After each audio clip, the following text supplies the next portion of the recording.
రైతు సోదరులందరికీ నమస్కారాలు. ఇప్పుడు మనం సంజీవ్ రెడ్డి గారి యొక్క సోయా పంటలో ఉన్నాము. కంది పంట అనేది మీరు చూశారు కదా, అదంతా కూడా కంది పంట గురించి అని మాట్లాడుకున్నాము. ఇదంతా కూడా సోయాకు సంబంధించి మొత్తం టోటల్గా ఇదంతా కూడా సోయా. ఇక్కడ చూసాం, ఇది కనబడుతుంది కదా, ఇదంతా కూడా ఏంటంటే శనగ, వేరు శనగ సంబంధించి వేరు శనగ మొత్తం. అక్కడ మనకు బ్యాక్లో కనబడుతుంది పసుపు అనేది అది కనబడుతూ ఉంది, ఇది పసుపు. ఇక్కడ సంజీవ్ రెడ్డి గారికి మాకు ఉన్న పరిచయం ఆర్పిఎస్ పరిచయం, అంతేనా రెడ్డి గారు? రెడ్డి గారు నమస్తే. రెడ్డి గారు బాగున్నారా? బాగున్నా. Okay sir, okay. ఇప్పుడు యాక్చువల్గా గత 4 సంవత్సరాల క్రితం మీరు పత్తికి ఆర్పిఎస్ 76 వాడారు సార్. వాడాం. ఈ ప్రాంతంలో మాకు నరేందర్ రెడ్డి గారు ఒకరు, మీరొకరు, ప్రకాష్ రెడ్డి గారు ఆర్పిఎస్ వాడారు. మీ యొక్క అనుభవంలో ఆర్పిఎస్ రిజల్ట్ పత్తికి స్ప్రేయింగ్ కానీ, రెండోది సోయా మీద కానీ ఏ రకంగా మీకు అనిపించింది? దాని యొక్క ఫీడ్బ్యాక్ చెప్పండి రెడ్డి గారు. అంటే మాకేం దాని మీద అది వాడిన తర్వాత మేము ఏదైతే కెమికల్ పెస్టిసైడ్ వాడుతుంటేమో, ఓకే, కింద ఏదైతే కెమికల్ ఫర్టిలైజర్ వాడుతుంటేమో, ఓకే, ఏదైతే మీరు ఇచ్చిన ఏది ఆర్పిఎస్ 76 ఓకే, లిక్విడ్ ని కొద్దిగా ఈ కంపోస్ట్ దాంట్లో నేను చల్లడం జరిగింది. ఓకే సార్, అది నాకు మంచి రిజల్ట్ అనిపించింది. ఇంకొకటి ఏంటిది అంటే ఓకే, స్ప్రే ఏదైతే కాటన్ కు మంచి రిజల్ట్ వచ్చింది నాకు. ఆ పీరియడ్ లో నాకు ఎప్పటికీ 6-7 క్వింటల్స్ వెళ్తుండే, నాకు 2 క్వింటల్స్ యావరేజ్ గా పెరిగింది. 2 క్వింటాలు యావరేజ్ గా పెరిగింది. పెరిగిన తర్వాత ఇక నేను మళ్ళీ నెక్స్ట్ ఇయర్ నుంచి కాటన్ క్లోజ్ చేసుకొని ఇక నేను ఇక కంపల్సరీ నేచురల్ ఫార్మింగ్ రావాలి. 3 ఇయర్స్ పట్టింది నాకు. ఇక అంతర్ లోపలే ఇవాళ అనుకోకుండా మా గ్రామానికి మా ఫీల్డ్ కు రావడం సంతోషం. సోమన్న గారు, ధన్యవాదాలు మీకు. Okay sir, thank you Reddy గారు, థ్యాంక్ యూ.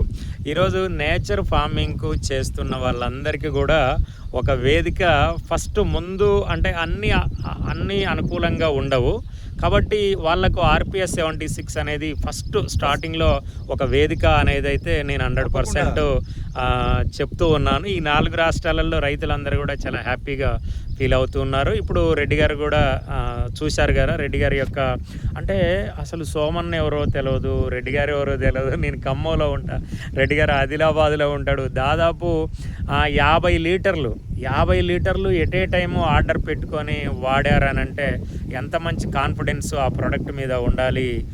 మిత్రులారా, రైతు సోదరులందరూ ఈ ప్రాంతంలో ప్రధానంగా ఆదిలాబాదు, నాగపూర్, మహారాష్ట్ర ఈ ప్రాంతం అంతా పత్తి రైతులు నాకు సీజన్లో చాలామంది ఫోన్ చేస్తూ ఉంటారు. పత్తిలో ప్రధానంగా ఏంటంటే మా ప్రాంతంలో మేమైతే స్టార్టింగ్ నుంచొని విత్తన శుద్ధి దగ్గర నుంచొని ఏ రైతు అయితే మమ్మల్ని అంటే అనుసరిస్తూ ఉన్నాడో ఖచ్చితంగా 15 నుంచొని 20 క్వింటాలు, 20 నుంచొని 25 క్వింటాలు మేము పత్తి పంటలో తీపిస్తూ ఉన్నాము. ప్రధానంగా మిర్చిలో 35 నుంచొని 40 క్వింటాలు, 40 నుంచొని 50 క్వింటాలు కూడా తీస్తున్న రైతులు అయితే ఉన్నారు. ఇక్కడ మేము ప్రధానంగా ఆర్పిఎస్ 76 ఎస్ ఫ్లవర్ అనేది ఏంటంటే పత్తిలో కానివ్వండి, సోయాబీన్లో కానివ్వండి, మనకు మిర్చిలో కానివ్వండి, అన్నిటికీ కూడా సాయిల్ అప్లికేషన్తో పాటు ఏదైతే మొగ్గ దశ ఉంది, ఇప్పుడంతా కూడా ఏంటంటే ఇదంతా కూడా సోయాలో మొగ్గ దశ అనేది కూడా ఉండటం అనేది జరిగింది. ఈ మొగ్గ దశలో గనక ఆర్పిఎస్ 76 ఎస్ ఫ్లవర్ అనేది మీరు గనక స్ప్రే చేసుకున్నట్టయితే ఈ ఫ్లవర్ డ్రాప్ కాకుండా, మేజర్గా ఏంటంటే దిగుబడి ఎందుకు తగ్గుతూ ఉంటుంది అని అంటే ఫ్లవర్ అనేది డ్రాప్ అవుతూ ఉంటుంది. వాతావరణం అనుకూలంగా లేనప్పుడు ఫ్లవర్ డ్రాప్ అవుతూ ఉంటుంది. ఫ్లవర్ డ్రాప్ కాకుండా ఆర్పిఎస్ ఎస్ ఫ్లవర్ అనేది బాగా ఉపయోగపడుతుంది. దీన్ని కనుక ఉపయోగించుకొని మేమేమంటున్నాం అంటే ఒక 10 ఎకరాలు ఉంది రైతుకు, 10 ఎకరాలు ఉన్నప్పుడు ఒక 2 ఎకరాలు ప్రయోగాత్మకంగా ఆర్పిఎస్ ఎస్ ఫ్లవరు ఒక 2 నుంచి 3 సార్లు మీరు స్ప్రే చేసుకోండి. మంచిగా రిజల్ట్ కనుక అనిపిస్తేనే మీరు నెక్స్ట్ దానికి వెళ్ళండి అని చెప్పి మేము ప్రతి రైతుకు కూడా మేము గైడెన్స్ అనేది ఇవ్వటం అనేది జరుగుతుంది. ఈరోజు సంజీవ్ రెడ్డి సార్ ఫీల్డ్కి రావడం అనేది అయితే చాలా హ్యాపీగా ఉంది. ఇదంతా కూడా దీంట్లో కూడా యాక్చువల్గా ఏంటంటే ఆర్పిఎస్ ఎస్ ఫ్లవరు వాడాలి, కానీ సార్ ఏంటంటే కాన్సెప్ట్ అనేది పూర్తిగా న్యాచురల్లోనికి వెళ్ళిపోవాలి అనే ఆలోచనతోటి ఉన్నారు కాబట్టి వారిని మేము అదే దశగా వెళ్ళమని చెప్తూ ఉన్నాము. వారికి ఆల్రెడీ ఒక పెద్ద సెటప్ అనేది ఏర్పాటు చేసుకోవటం అనేది జరిగింది. ఒక 50 ఆవులు మొత్తం టోటల్గా దానికి సంబంధించిన మాన్యూరు 60 ఎకరాలకు సరిపోను వారు మంచిగా పశువుల ఎరువు ఎంత కూడా తయారు చేసుకుంటూ ఉన్నారు.